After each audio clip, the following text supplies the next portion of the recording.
Hello friends मुझे तो आपको स्वागत करुच्ची मो यूट्यूब चैनल को मुझे आज आप गोटे वीडियो नहीं आसी जोटा कि ओडिशा होमगार्ड आप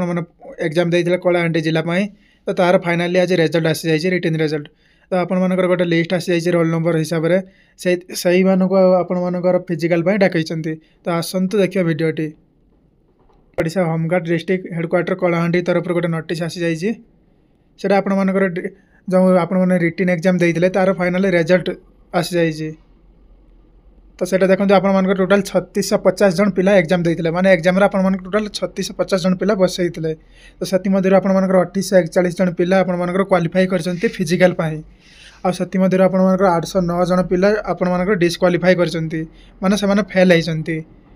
तो ये आप जो मैंने क्वालिफाई होती रिटन डाकी रिजर्व पुलिस ग्राउंड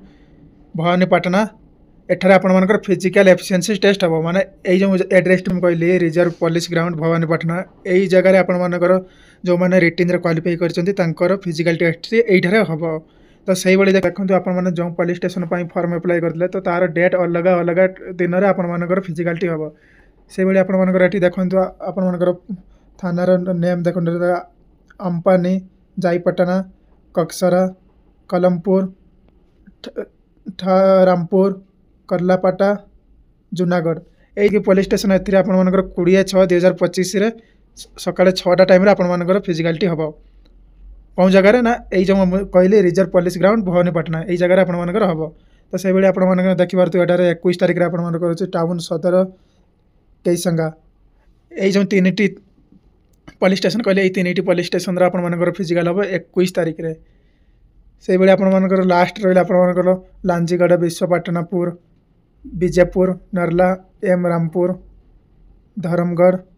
केगना गलमुंडा यही जो ये पुलिस स्टेशन में कहली एथि आप 22/6/2025 माने 22 तारीख में आपर फिजिकालिटी हम देखो आप 3 दिन फिजिकाल हम तो अलग अलग पुलिस स्टेशन अलग अलग दिन आपको डकैबे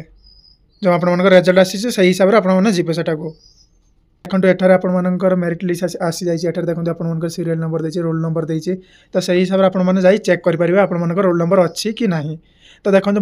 ये पीडीएफ टी मोर टेलीग्राम चैनल रे मुझे छाड़देवी तो आपने टेलीग्राम रे जॉइन होइजिबे तो सेठार आपको पीडीएफ टी मिल जाव से भाई आप मन गोटे क्वेश्चन थी फिजिकाल रे कौन किस हम देखो आप मेल कैंडिडेट होते आपर हाइट मिनिमम सेठार आप 163 सेंटीमीटर दरकार आ वेट आप 50 केजी दरकार से भाई आप फीमेल कैंडिडेट होते तो आपर हाइट 153 सेंटीमीटर वेट 45 केजी दरकार से भाई आप देखो ये असेसमेंट फॉर एग्जाम माने आप एग्जाम केते मार्क कौन हम केते मार्क से आपको मिले विषय डिटेल देती ये देखो आपको पुशअप 5टी मारे पड़ो जब 5टी तौक मार्च आप डिस्क्वालिफाई होइजिबे से आपको 10 मार्क मिल से भाई रनिंग आप दौड़ अच्छे 400 मीटर 400 मीटर आप 90 सेकेंड भितर कर तो आपको 20 मार्क मिल आ 90 रू 120 सेकेंड भितर कर तो आपको 10 मार्क मिल आदि आप 120 सेकेंड रू अधिका टाइम नौ तो आप डिस्क्वालिफाई होटार से भाई फीमेल कैंडिडेट मैंने देखो फीमेल कैंडिडेट आप पुशअप 3टी मारे आज 3टी तौक आप पुशअप मार्चंती आप फेल होइजिबे डिस्क्वालिफाई होइजिबे तार फुल मार्क आप 10 रही आप रनिंग अच्छे आप 400 मीटर आपको 120 सेकेंड आप रनिंग कंप्लीट कर तो आपको 20 मार्क मिल आ 120 जब 150 सेकेंड भितर कर तो 10 मार्क मिल 150 सेकेंड ऊपर को आप रनिंग कंप्लीट कर पारे तो आप डिस्क्वालिफाई होइजिबे आशा कर वीडियो आपको पसंद आसो लाइक शेयर सब्सक्राइब करेंगे भूलें जय जगन्नाथ।